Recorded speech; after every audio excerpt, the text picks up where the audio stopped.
Good morning. Our hand today is going to be 7-6 of spades. We are in the low jack, mid position. Early position player limps. I isolate and he calls. So let's talk about this player. What is he raising with? His early position stats, limp first in is 19%. His overall VPIP is 23%, so his pre-flop range is right around 4%. So I think what he's doing is playing about 23% of hands, which is a little bit wide. I mean, a little bit loose, but he's only raising with these types of hands. So I kind of put up, if I include everything, we're at like 22.8%. And then I started taking off hands and said, okay, I think he's going to probably raise like 10s plus, the ace queen suited, ace king off. That gets us down to about 19%, and this is probably right. Maybe he's got like 10s and jacks in here, and then like ace queen off is also being used as a raise. It could be something like jacks plus ace queen. I think actually like this a little bit better, jacks plus ace queen. And I think we're going to keep this as a range. So he's limping with all of this, 19%. So then it's on me. What do I raise? Well, we've got the MP ISO, we've got always ISO, we've got optional ISO.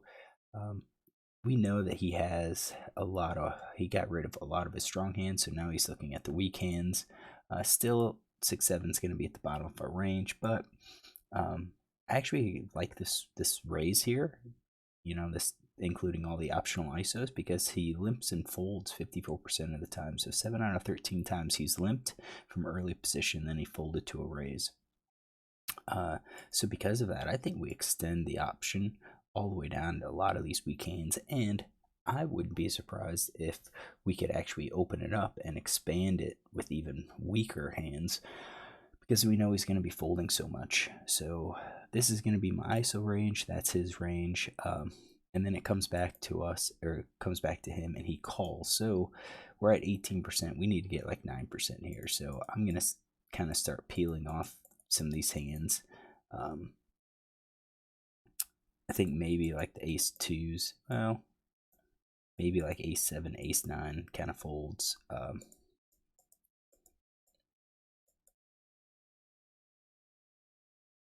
It's 9%. Does he? And that's the question. Does he call with those, with the suited aces, or does he call with all of his pocket pairs? I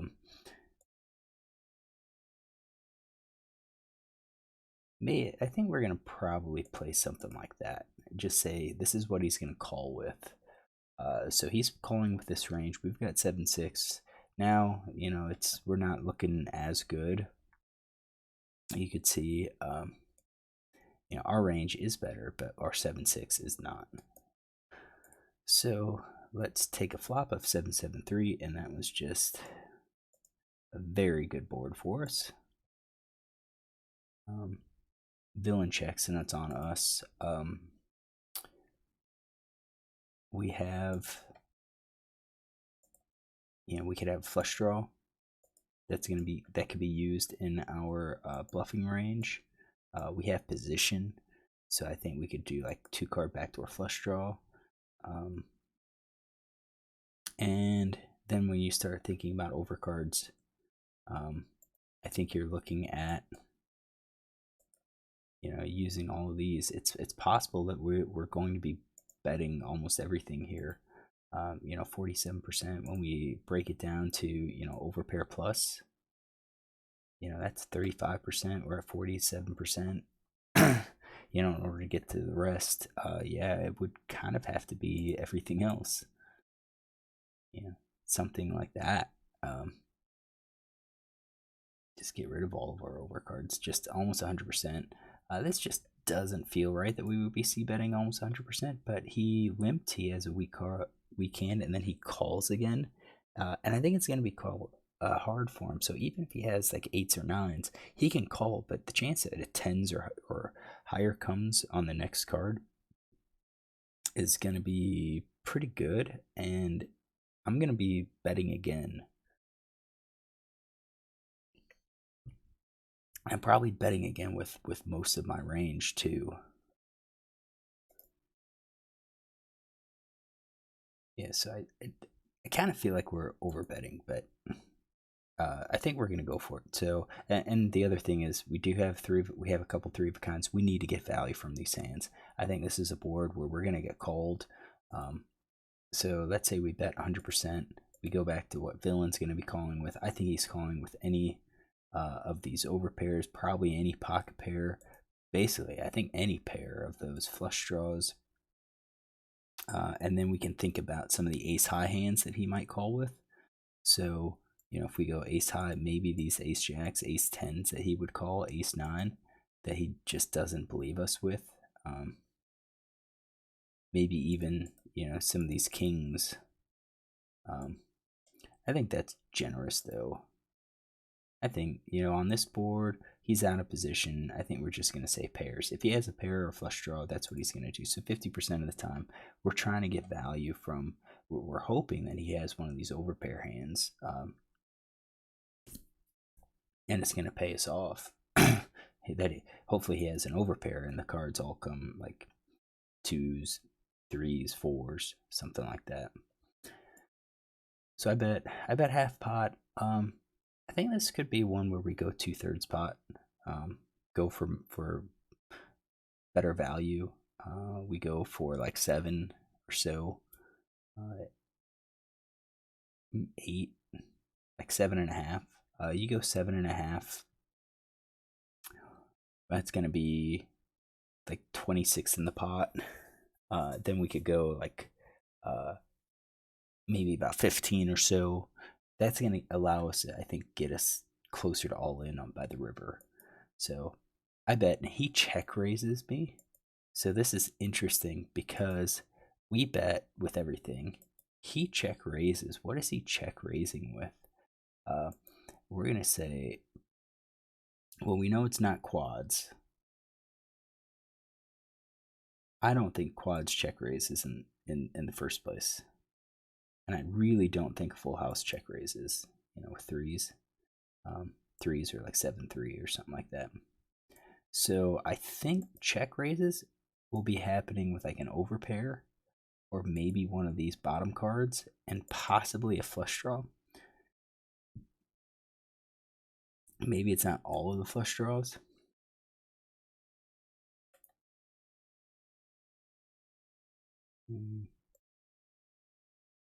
Yeah, flush draws questionable. It's tough. I would say these pocket pairs. He's making the check raise because he doesn't think I've connected with this board.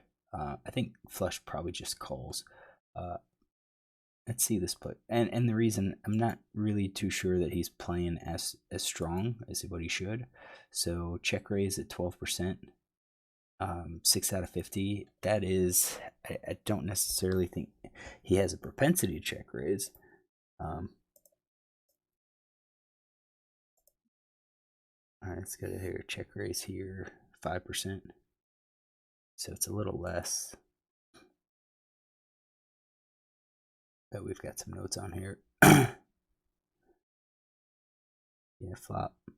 Raise flop c-bet with overpair, less than no draw. Yeah, so I think it's going to be one of these pocket pairs. And that's probably a great thing that we could see. So we're making that raise. And then it comes back to us. What do we do? Do we go ahead? If we just call and it's a non-heart, I almost 100% believe he's going to bet. If it's an ace, he probably doesn't bet. King is maybe 50-50. But I think if I raise at this point, he's gonna give me credit for at least an overpair. Probably not like ace, probably not trips. But at least the overpair. And the question is, what do I check raise with? I'm going to definitely have to check raise with some of my sevens. I'm going to have to check raise with some of my flush draws. Or not check raise, raise here with some of my flush draws. So if we do some of our best. So unfortunately, we don't really have anything else. If we just do maybe something like that. Ace, king, ace, queen, ace, jack. Because I don't think he's got, jacks, queens, kings, or aces. So I think all these cards are live for me. And that's 2.29%. If we check raise with those, Then with our three of a kinds, we could maybe do, yeah, either the 7-6 or the, yeah, either the 8-7 or the 7-6, and possibly also like our aces. So maybe the three of a kind. Well, no, we want on the off chance that he has it. So maybe if we have the ace of hearts or the non-ace of hearts, we're gonna make that play. But I can tell you, we're not folding. That's the thing. We're not gonna fold. And the quads, it will just be a call. Ooh, it can only be a call. So I called. We're gonna. I think we're just gonna include those 8-7s, and we're gonna include all of our flush draws, all of our good flush draws, anyways. Yeah, all of our good flush draws. Our ace highs are not going to be calling.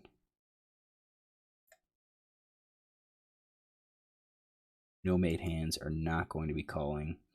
It's going to be hard for us to fold an overpair at this point. 2-card backdoor flushes are probably going to be calling, or probably going to be folding. So I think we're looking at that.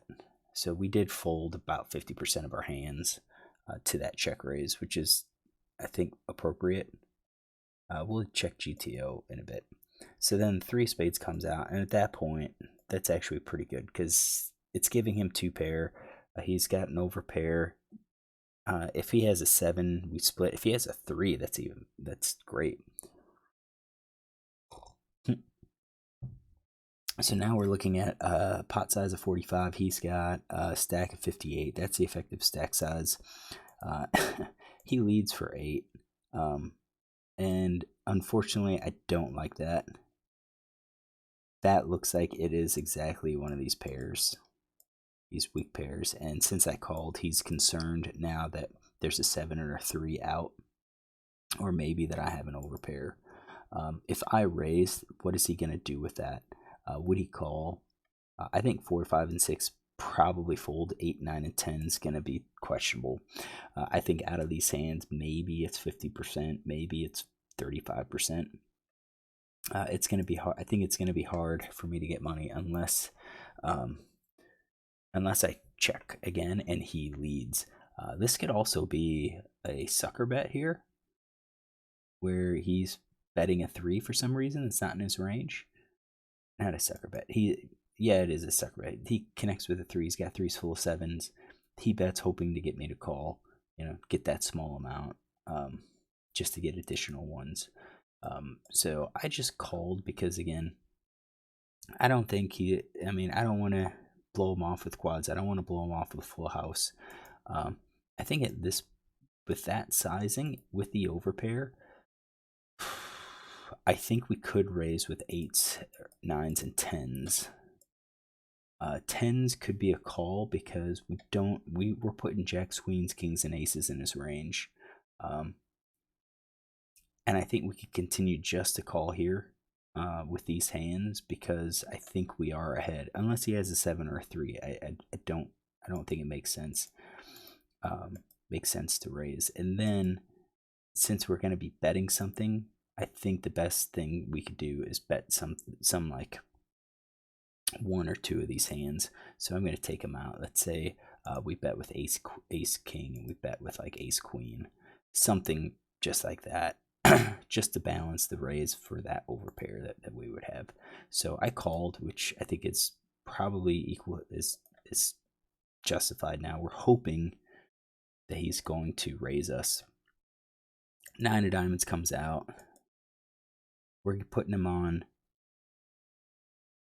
maybe the 8s, 9s, 8s and 9s, and he shoves. And at this point, it's like, well, if he just filled up, he just filled up. He could also be doing an overpair here with 10s now that the heart missed, or one of these smaller pocket pairs now that the heart missed. We're not folding our hand. We have to call the full house. I think we're probably also calling the overpair at this point. What do we do with the top pair? I don't think we could call all of our top pairs here. And we could, if we really don't think if we're putting him on 8s, 9s, or 10s, then I don't think we call with our top pair. But with our over pair, I think we might be able to call it. So I called. He shows a 7, and we split the pot. So he did have that 7. We didn't have the A7, so now at that point, when we adjust his range, I think we're going to have to add some of these in here. So I think we're going to take some notes here, and I may have had it. So I do have like the limp re-raise, some of those, so we could have added percentages there. We're going to do, so LFI, EP, and call. That was a 5 big ISO. Let's see here. Low jacks, 5 big blind ISO.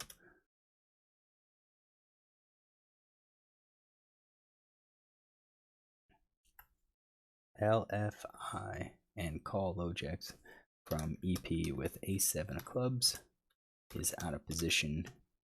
So he check raised. Let's go back to the flop. So I bet half pot.